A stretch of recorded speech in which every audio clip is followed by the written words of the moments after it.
చందమామ కృష్ణావతారం మూడవ భాగం బాలకృష్ణ లీలలు. కాళింది తీరాన ఒక గొప్ప గొల్లపల్లె ఉన్నది. ఆవులతోనూ దూడలతోనూ ఎద్దులతోనూ రకరకాల పనులలో మునిగి ఉన్న గోప స్త్రీలతోనూ పురుషులతోనూ అక్కడ చాలా సందడిగా ఉన్నది. వసుదేవుడి ప్రేరణతో నందుడు సకుటుంబంగా ఆ వ్రేపల్లెకు వచ్చి చేరాడు. అక్కడి వృద్ధులలో ముఖ్యులు అతనికి ఎదురు వెళ్ళి అభినందించారు. నందుడు కూడా వాళ్లతో కుశల ప్రశ్నలు జరిపి అందరినీ పేరు పేరునా పలకరించి వారి వెంట వ్రేపల్లె చేరుకున్నాడు. వృద్ధ గోపికలు నందుడి ఇంటికి వచ్చి యశోదకు ఆమె కన్నబిడ్డకు పురిటి వేడుకలన్నీ జరిపారు. రోహిణి వచ్చింది. నందుడు ఆమెకు తగిన మర్యాదలు చేశాడు. గోపికలకు ఎంతో ముద్దుగా కృష్ణుడు గోపకులంలో పెరుగుతున్నాడు. కొన్ని రోజులు గడిచాయి. గర్భస్రావాలు శిశుహత్యలు చేయటానికై కంసుడు అనేక మంది రాక్షసులను నియోగించాడు. వారిలోకెల్లా గొప్పది పోతన అనే మహాభయంకరమైన ఆకారం గల రాక్షసి. ఆమె రాత్రివేళ పసిపిల్లలను వెతుక్కుంటూ వస్తూ నందగోపుడి బండి కింద తల్లి పక్కన పడుకుని ఉన్న కృష్ణుణ్ణి చూసి ఆగింది. పిల్లవాడు మంచి తేజస్సు కలిగి అద్భుతంగా కనబడుతున్నాడు. అందరూ పిల్లల్లాగా లేడు. ఒకవేళ కంసుణ్ణి చంపటానికి పుట్టినవాడు వీడేనేమో. ఇలా అనుకోగానే పోతనకు కోపావేశం వచ్చేసింది. ఆ రాక్షసి పళ్ళు పటపటా కొరికింది. దాని మిడిగుడ్ల నుండి నిప్పులు రాలాయి. కనుబొమ్మలు ముడుచుకున్నాయి. నుదుట చెమట పట్టింది. ఊపిరి తీవ్రంగా ఆడింది. ఆమె ఆ పిల్లవాణ్ణి తల్లి పక్క నుండి బలాత్కారంగా లాక్కుని విషం పూసి ఉన్న తన చనుమొనలు వాడి నోట కుక్కింది. కృష్ణుడు కెవ్వున ఏడుస్తూ పోతన చనుమొనలు నోట గట్టిగా పట్టుకుని బలం కొద్దీ పాలతో పాటు పోతన శరీరంలోని సప్త ధాతువులను పీల్చాడు. నిజానికి తను పోతనను మించిన రాక్షసుడు. అందుచేత పోతన అతి వికారమైన ఆర్తనాదం చేసి విరుచుకుపడిపోయింది. ఆ భయంకరమైన కేకకు మందలో గల గోపకులంతా తుళ్ళిపడి నిద్రలేచారు. కృష్ణుడు ఏడ్చినప్పుడే యశోద నిద్రలేచింది. ఆమె మేలుకుంటూనే పక్కలో పిల్లవాడు కనబడకపోయేసరికి భయపడి నందుణ్ణి కేకపెట్టింది. నందుడు వచ్చేసరికి మిగిలిన గోపకులు కూడా రానే వచ్చారు. వాళ్లకు భయంకరమైన పోతన కళేబరం కనిపించింది. ఆ రాక్షసి ఒడిలో పిట్టలాగా వాలి ఉన్న కృష్ణుడు కూడా కనిపించాడు. యశోదానందులు తమ కొడుకును చూస్తూనే అయ్యో నా తండ్రి అంటూ చప్పున వచ్చి బిడ్డను ఎత్తుకున్నారు. ఏమిటిది? ఈ రాక్షసి ఇక్కడకు ఎలా వచ్చింది? అది వచ్చి బిడ్డను ఇలా చేస్తూ ఉంటే నువ్వు ఎలా చూస్తూ ఊరుకున్నావు అని నందుడు తన భార్యను అడిగాడు. బిడ్డకు కడుపు నిండా పాలిచ్చి నిద్రపుచ్చాను. దివిటి వెలుగుతున్నది. చాలాసేపు మేలుకునే ఉండి ఒక్క క్షణం పాటు కన్నుమూశాను. అది కూడా ఎంతోసేపు కాలేదు. ఈ రాక్షసి ముండ ఎలా వచ్చిందో, పిల్లవాణ్ణి ఏం చేయబోయిందో, ఈ రాక్షసి ముండకు చిక్కి కూడా నా బిడ్డ ఏ కీడు లేకుండా తిరిగి నాకు దొరికాడు. వీడికి 1000 ఏళ్ళు ఆయుష్ అన్నది యశోద. కృష్ణుడికి గొప్ప గండం తప్పిందని గోపకులంతా ఎంతో సంతోషించి పోతన కళేబరాన్ని దూరంగా లాగేశారు. నందుడు తన కొడుకును ఎత్తుకుని వాడికి దిష్టి తీసి ఏవో మంత్రాలు చదివి ఆశీర్వదించాడు. రోజులు గడుస్తున్నాయి. కృష్ణుడు క్రమంగా పెరుగుతున్నాడు. ఒకనాడు వసుదేవుడు తన పురోహితుడైన గర్గుడు అనే బ్రాహ్మణుణ్ణి అతి రహస్యంగా గోకులానికి పంపాడు. ఆయన వచ్చి రోహిణి కొడుకుకు యశోద కొడుకుకు జాతకర్మలు జరిపి ఆ పిల్లలు ఇద్దరికీ రాముడు కృష్ణుడు అని పేర్లు పెట్టి ఎంత రహస్యంగా వచ్చాడో అంత రహస్యంగా తిరిగి వెళ్ళిపోయాడు. నందుడి ఆనందానికి అవధి లేదు.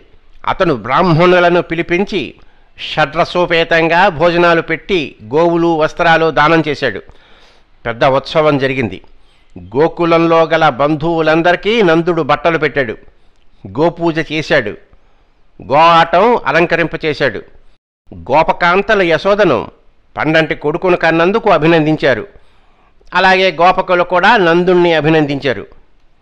అక్కడ మధురాపురంలో కంసుడికి పోతనకు పట్టిన గతి తెలియవచ్చింది. అతని భృత్యులైన రాక్షసులు జరిగినదంతా అతనికి తెలిపారు. నందగోపుడి కొడుకు పైన కంసుడి అనుమానం కేంద్రీకృతమయ్యింది. అతనికి కొంత కంపరం కూడా కలిగింది.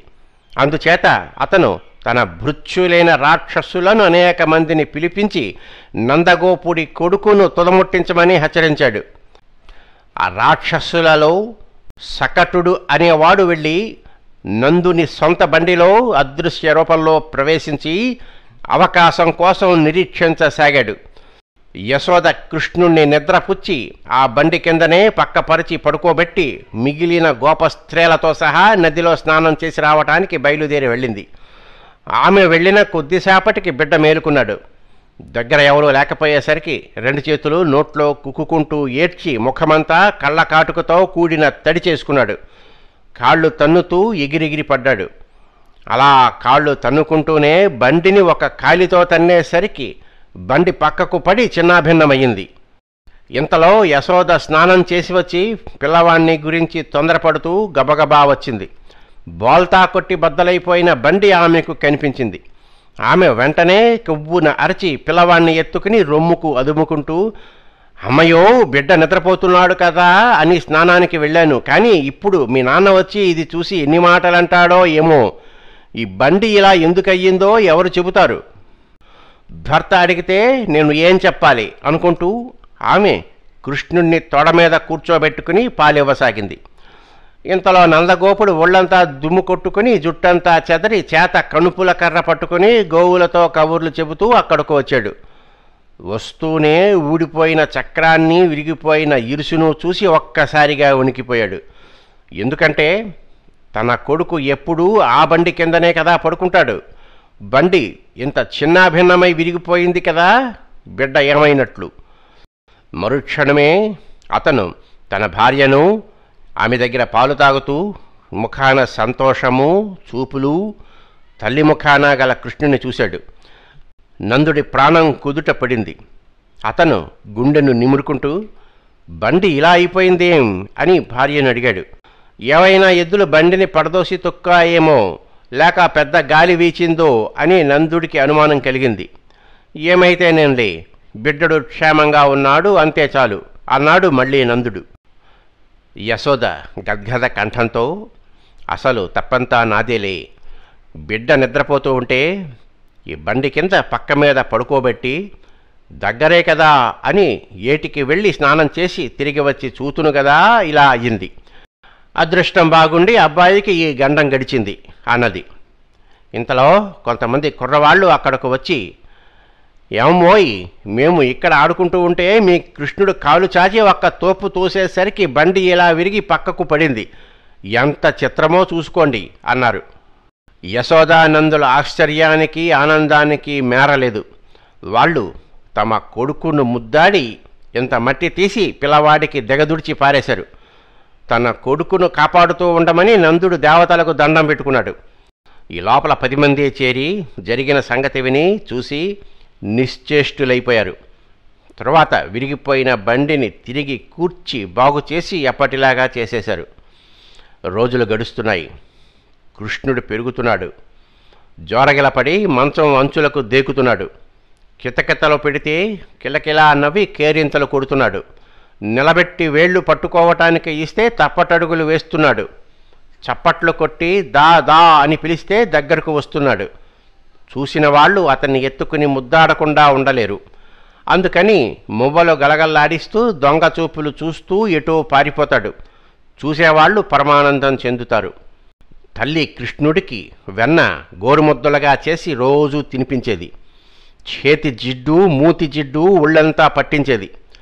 ఉదయం పూట తల్లి కడుపు నిండా వెన్నపెట్టి గృహకృత్యాలు చూసుకోవటానికి వెళితే తప్పటడుగులు వేసుకుంటూ వెనకనే వెళ్ళేవాడు. ఆడవాళ్ల దగ్గరకు వెళ్ళి వెన్న పెట్టమని బతిమాలేవాడు. ఎంత పెట్టినా ఇంకా పెట్టమని వేధించుకు తినేవాడు. వెన్న చిలికేవాళ్ల దగ్గరకు వెళ్ళి కవ్వంతాడు పట్టుకుని కవ్వం ఆడకుండా చేసేవాడు. జుట్టుముడి ఊడదీసేవాడు. చీడ కొంకు పట్టుకుని లాగేవాడు.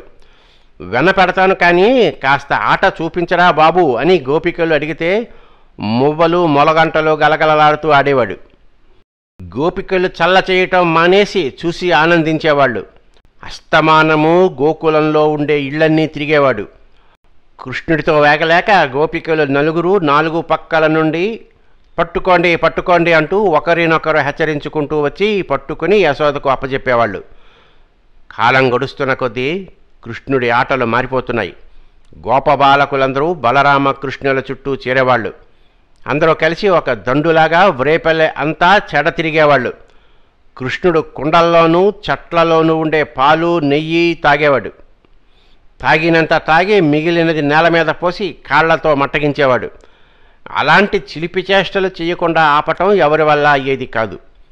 పాల సముద్రం మధించగా వచ్చిన అమృతాన్ని మోహిని దేవతలకు పంచిపెట్టినట్లుగా కృష్ణుడు గోపికల ఇళ్లల్లోని పాలు మేగడ తాను తినటమే కాక తన వెంట ఉన్న కుర్రకారుకంతకు పంచిపెట్టేవాడు. ఉట్లు తెంచేవాడు, బాణలు దొర్లించేవాడు. కడవల్లో పాలు సగం తాగి వాటిని చల్లతో మళ్ళీ నింపేవాడు. నెయ్యి తీసుకుపోయి నిప్పులో పోసి భగ్గున మంటలు లేపేవాడు. పెరుగులో పాలు, వెన్నలో పెరుగు, చల్లలో నెయ్యి కలిపేసేవాడు. దూడలను విప్పి ఆవుల పాలు తాగయ్యనిచ్చేవాడు. కొన్నింటిని కట్లు విప్పి వదిలేసేవాడు. కావళ్ల తాళ్ళు తెంచేసేవాడు. పిల్లలందరినీ చేర్చి ఆటలాడేవాడు. ప్రతి ఆటలోనూ అందరినీ ఓడించి వీపు పగిలేటట్లు కొట్టేవాడు. ఒక్కొక్కడి వీపున ఎక్కి మోయించుకునేవాడు. ఆటల్లో ఎంత మొండిగాన్నైనా ఏడిపించుకుని తినేవాడు.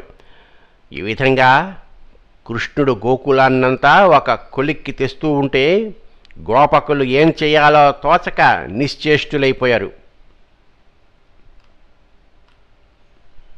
స్వస్తి.